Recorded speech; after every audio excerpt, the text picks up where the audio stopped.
President Ferdinand Bongbong Marcos Jr. witnesses the joint acceptance, turnover, and blessing of various land and air assets such as ground-based air defense system and C-295W medium-lift transport aircraft acquired by the Philippine Air Force in a ceremony at the Basa Air Base in Florida Blanca in Pampanga.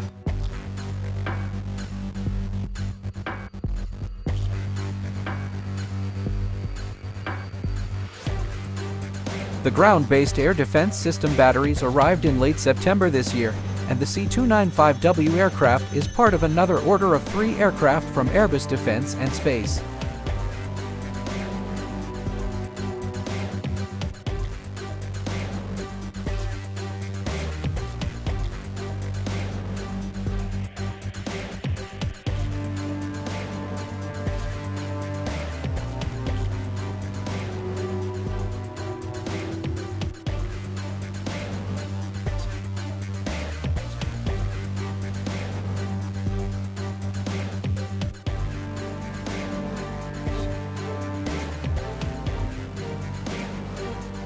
Courtesy, thanks to Philippine News Agency and Next Gen Philippine Defense Facebook page.